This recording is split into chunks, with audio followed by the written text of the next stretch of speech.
किसी ने जानबूझकर खुद को बहुत हॉट और सेक्सी लुक दिया और एक सफेद बालों वाले बूढ़े आदमी के पास आई। उससे बात करने के लिए सारा ने अपनी पूरी कोशिश की, लेकिन बूढ़े को कोई दिलचस्पी नहीं थी जब तक कि बगल में खड़े बॉडीगार्ड ने उसे रोक नहीं दिया। सारा को मजबूरन हार माननी पड़ी। बूढ़े तक पहुंचे बिना वो 5वां सिला कार्ड कॉपी नहीं कर सकती थी। तभी बगल के एक वेटर ने उसे बताया कि ये बूढ़ा आदमी उसके टाइप की लड़कियों को पसंद नहीं करता, क्योंकि उसके आने से ठीक पहले बूढ़े ने उसे मजे करने के लिए बुलाया था। ये सुनकर सारा तुरंत समझ गई कि बूढ़े को आदमी पसंद है। बिल्कुल नहीं, ये असंभव है। भाई चलो भी, टीम के लिए एक ले लो। मार्टी क्रूज को कभी पता नहीं चलेगा, मैं उसके कूल्हे छू लूंगा। तुम बस उसके कमरे में 2 मिनट के लिए जाओ और फिर वापस आ जाओ, ठीक है? हाँ, और फिर बीच में क्या, लिफ्ट में बस थोड़ा मुश्किल से खेलना, समझे? और उसे थोड़ा रिलैक्स होने दो। अरे भाई, हमारे पास और क्या विकल्प है? भाई हमारे पास और क्या विकल्प है? यहाँ सिर्फ सुक्रे है जो उस वेटर जैसा दिखता है। जाहिर है इस काम के लिए वही सबसे सही है। सुक्रे ने बेमन से रिसीवर लिया और एक छोटी सी हॉट बनियान पहनकर पूल के पास आ गया। वो जानबूझकर बूढ़े से एक सीट छोड़कर लेट गया। उसे अंदाजा नहीं था कि जब वो कपड़े उतार रहा था तभी बूढ़ा खिसक कर उसके ठीक बगल में आकर लेट जाएगा। सुक्रे जैसे ही लेटा और मुड़ा, उसने देखा कि बूढ़ा उसे ही घूर रहा है। फिर वो बहाना बनाकर उससे बात करने लगा। इस तरह सुक्रे उस बूढ़े के साथ उसके स्वीट में आ गया।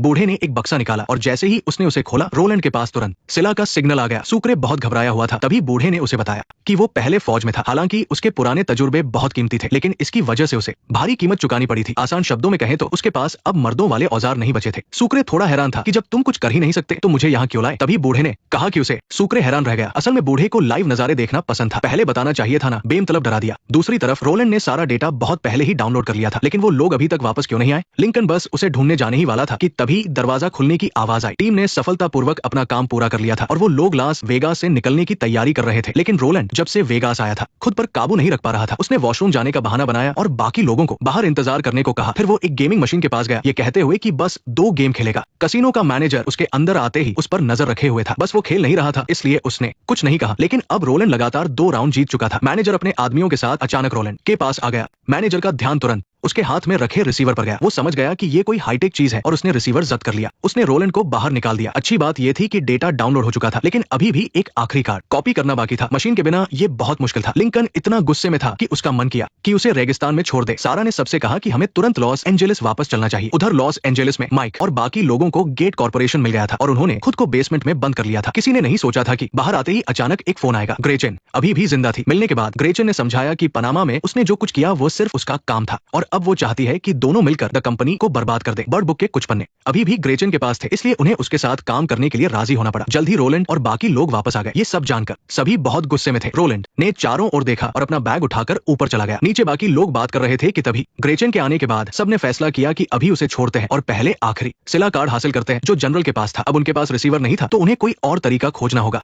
लेकिन जनरल से निपटना बहुत मुश्किल था। उसके पास भारी सिक्योरिटी थी और उसके करीब जाना आसान नहीं था। उधर ऊपर रोलैंड को पता था कि अब उसका यहाँ गुजारा नहीं होने वाला। वो फोन लेकर किसी को मैसेज करने ही वाला था कि तभी माइक आ गया। वह एकदम से डर गया। माइक ने उससे नहीं पूछा कि वो क्या कर रहा है। उसने बस लैपटॉप मांगा और नीचे चला गया। उसके जाने के बाद रोलैंड ने मैसेज भेज दिया। जल्द ही वायट को एक मैसेज मिला। मैसेज में पूछा गया था कि माइक और उसके भाई की कीमत कितनी है। रोलैंड के पास जो नंबर था वो वही था जो कुछ समय पहले मोहन ने अपनी छानबीन से पता लगाया था। क्योंकि वायट ने मोहन के बच्चे को बेरमी से मार दिया था, इसलिए वो वायट के होटल का पता लगा रहा था। हालांकि उसे वो नहीं मिला, लेकिन उसने वायट का मोबाइल नंबर ढूंढ लिया था। किसी ने नहीं सोचा था कि जो पर्ची उसने फेंकी थी उसे रोलैंड उठा लेगा। नीचे किसी को भी रोलैंड के इरादों की भनक नहीं थी। उन्होंने एक ऐसा खतरनाक प्लान बनाया था जिसमें उनका अपना नुकसान भी पक्का था। अब उन्हें जनरल का पता चल गया था, इसलिए उन्होंने एक भयानक कार एक्सीडेंट करवाने का फैसला किया ताकि जनरल को एम्बुलेंस में डाल सके और उसका सिला कार्ड ले सके। माइक ने पूरी तैयारी कर ली थी। उसने पता लगाया कि दवाइयों की तस्करी के जुर्म में 4 एम्बुलेंस जब्त की गई थी। उन्हें बस एक एम्बुलेंस चुरानी थी। फिर उन्होंने सारी जानकारी सेल्फ को दी और उसे एम्बुलेंस लाने को कहा। सेल्फ को मजबूरन ये करना पड़ा। वो अचानक सरकारी दफ्तर पहुंच गया और कुछ खाने का सामान ले आया। उसने बड़ी बेबाकी से वहां के स्टाफ को अपना परिचय दिया। वे लोग थोड़े हैरान थे, लेकिन सेल्फ होमलैंड सिक्योरिटी से था, इसलिए उन्होंने मुस्कुराकर उसका स्वागत किया। सेल्फ ने बहाना बनाया कि उसे अपने मिशन के लिए एक कार चाहिए और इस तरह उनका ध्यान भटका दिया। सिक्योरिटी कैमरे में 2 आदमी आराम से चलते हुए एक एम्बुलेंस के पास पहुंचे। जैसे ही वे एम्बुलेंस चुराकर निकलने में कामयाब हुए, सेल्फ ने अचानक कहा कि उसे कुछ काम याद आ गया है और वो कार बाद में ले जाएगा। वो मुड़ा और वहां से चला गया। उधर सुक्रे और बेलिक अपनी गाड़ी तैयार कर रहे थे। बेलिक को हमेशा ये काम बहुत खतरनाक लगता था। उसने अपनी माँ का नंबर सुक्रे को दिया और कहा कि अगर उसे कुछ हो जाए तो वो उन्हें कॉल कर दे और बता दे कि वो वापस जेल नहीं गया है। दोनों गाड़ियां तैयार थी। रोलैंड को छोड़कर बाकी सब गोदाम से निकल गए थे। तभी रोलैंड को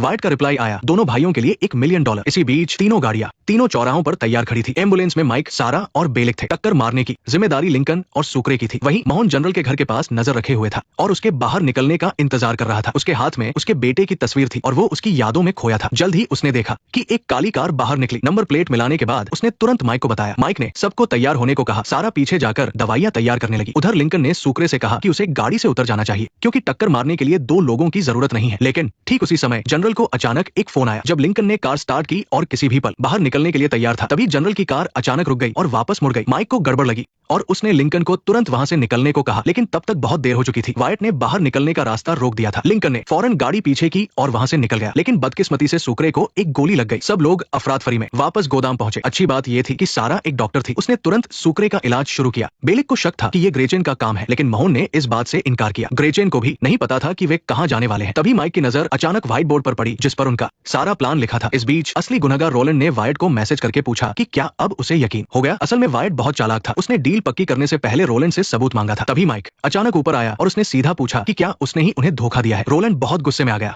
माइक ने गुस्साए रोलैंड को शांत किया और कहा कि वो बस पूछ रहा था। फिर उसने वो लैपटॉप उसे वापस कर दिया और उससे उन दोनों चौराहों के सभी बाहरी सिक्योरिटी कैमरे चेक करने को कहा, ताकि उस अचानक आई कार का नंबर पता चल सके। दूसरी तरफ ग्रेचेन ने बता दिया था कि सेल्फ भी गेट कॉर्पोरेशन में मौजूद है। वो खुद को रोक नहीं पाई और उसने सेल्फ से पूछा, माइक कहा गया है और वे लोग अभी तक काम शुरू क्यों नहीं कर रहे हैं, वरना उसे silence silence silence silence silence general Wyatt से मिल रहा था और खुद को चारे की तरह इस्तेमाल किए जाने से बहुत नाराज था। वायट ने कहा कि वह ऐसा दोबारा नहीं होने देगा। अगर वो खुश नहीं है तो वो किसी और को काम पर रख सकता है। उधर गोदाम में सुकरे को लगी गोली गनीमत है कि कोई बड़ी बात नहीं थी, लेकिन तभी माइक को सेल्फ का फोन आता है कि रोलैंड की लोकेशन गायब हो गई है। वे तुरंत ऊपर गए तो देखा कि वह वहां नहीं था। इस बीच रोलैंड तय की गई जगह पर पहुंच गया। वायट भी जल्दी आ गया, पर उसके हाथ में पैसे नहीं, बंदूक थी। उसने बिना कुछ कहे सीधा रोलैंड के पैर में गोली मार दी। रोलैंड दर्द से चिल्लाया और पूछा कि ये क्या कर रहा है। तब वायट ने उसे दो विकल्प दिए, या तो वह चुपचाप माइक का पता बता दे और वह उसे एक गोली मारकर आजाद कर देगा, या फिर वो उसके घुटने में कुछ और गोलियां उतार देगा। रोलैंड को अब समझ आ रहा था कि इतने खतरनाक इंसान से डील करना कितनी बड़ी बेवकूफी थी। उसने हार मानकर माइक का पता बता दिया। वायट उठा और बिना किसी रहम के उसे एक और गोली मार दी, लेकिन जैसे ही वायट ने अपना फोन निकाला, अचानक मोहन वहां आ गया।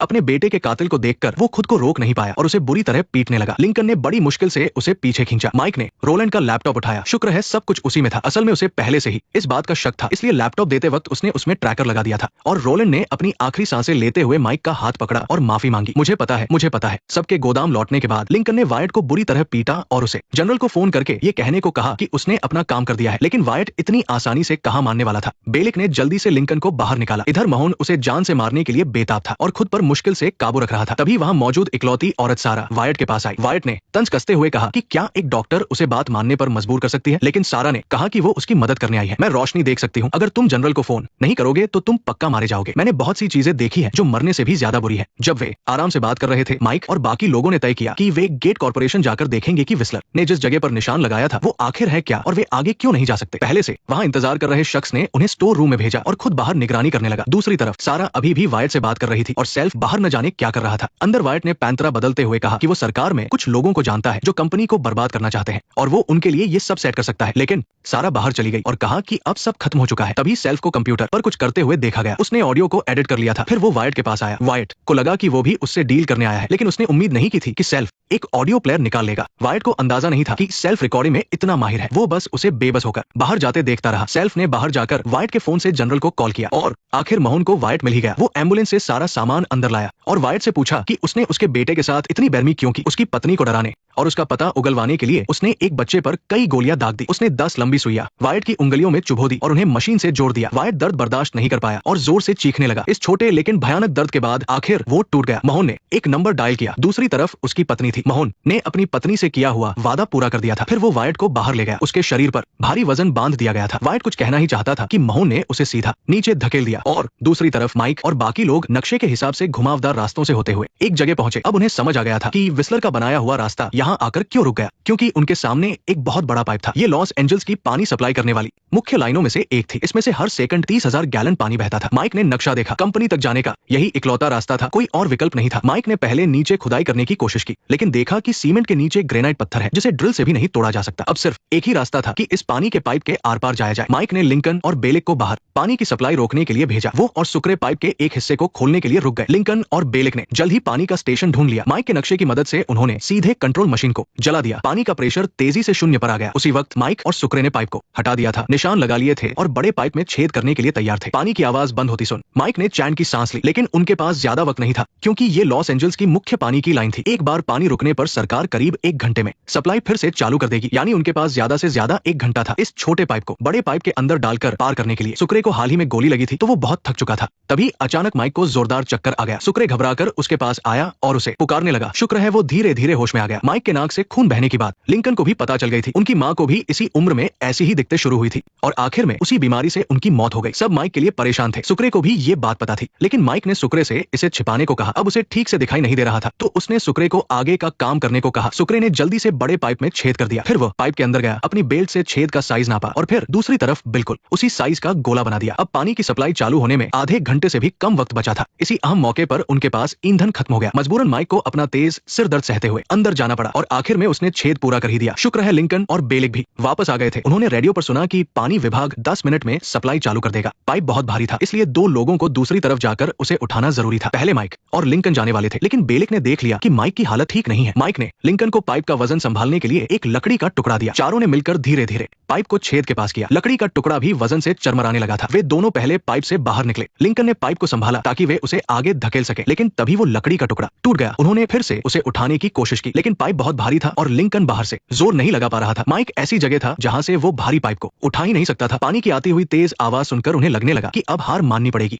तुम नहीं, मैं। तुम क्या कर रहे हो? तुम क्या कर रहे हो? उसे पकड़ो, उसे पकड़ो, उसे पकड़ो, उसे पकड़ो, उसे पकड़ो, उसे पकड़ो, उसे पकड़ो, उसे पकड़ो, उसे पकड़ो, उसे पकड़ो, उसे पकड़ो, उसे पकड़ो, उसे पकड़ो, उसे पकड़ो, उसे पकड़ो, उसे पकड़ो। बेलिक की जिद की वजह से वो सब मिलकर पाइप को आर पार डालने में कामयाब रहे, लेकिन बेलिक अब कभी बाहर नहीं आ सकता था। लिंकन ने घबराकर बेलिक का नाम पुकारा और बेलिक बस अपनी तरफ तेजी से आते हुए पानी के सैलाब को देखता रहा। इस तरह एक महान इंसान का अंत हो गया। उनके पास दुखी होने का भी वक्त नहीं था। माइक ने औजार से पाइप की दरारों को बंद कर दिया। लिंकन का दिमाग सुन्न हो चुका था। वापस अड्डे पर पहुंचकर सब खामोश थे। सेल्फ ने आकर बताया कि लाश मिल गई है और वो होमलैंड सिक्योरिटी के मुर्दा घर में है। सबने तुरंत उसके इरादों पर सवाल उठाया। महोन ने कहा कि सेल्फ ने पहले ही बोला था कि अगर कोई मारा गया तो वो लाश को उसके परिवार तक पहुंचा देगा। सबके जोर देने पर सेल्फ आखिरकार बेलिक की लाश को उसके घर भेजने के लिए मान गया। शुक्रे को याद आया कि बेलिक ने उसे कहा था कि अगर उसे कुछ हो जाए तो वो उसकी माँ को फोन करके खबर दे दे। जब सब लोग खामोशी से बेलिक का सामान समेट रहे थे, तभी कपड़ों में से एक जाना पहचाना बैज नीचे गिरा। ये वही पुलिस बैज था जो उन्होंने पिछले मिशन में पुलिस वाला बनने के लिए इस्तेमाल किया था। किसी ने नहीं सोचा था कि बेलिक ने इसे इतने संभाल कर रखा होगा। ये मामूली सा दिखने वाला बैज उसके लिए बहुत मायने रखता था। इसमें उसका वह सपना छुपा था जो उसने कभी किसी से नहीं कहा। फॉक्स रिवर जेल में एक गार्ड के तौर पर काम करते हुए बेलिक हमेशा से एक असली पुलिस वाला बनना चाहता था। अपने इस सपने को पूरा करने के लिए उसने कई बार पुलिस की परीक्षा दी थी, लेकिन किस्मत को शायद कुछ और ही मंजूर था और वो हर बार फेल हो गया। ये बैज उसके उस अधूरे सपने की आखिरी निशानी बन गया था। वादे के मुताबिक सेल्फ ने बेलिक की लाश को वापस भेज दिया ताकि सब उसे आखिरी विदाई दे सके। अपने पुराने साथी को इस तरह खामोश लेटा देखकर सबकी आंखें नम थी। मोहन ने वो पुलिस बैज उठाया और प्यार से उसे बेलिक के सीने पर रख दिया, इस उम्मीद के साथ कि स्वर्ग में बेलिक अपनी मर्जी से असली पुलिस की वर्दी पहन सकेगा और अपना वो सपना जी सकेगा जो कभी फीका नहीं पड़ा। नेक्स्ट पार्ट देखने के लिए वीडियो को लाइक करो।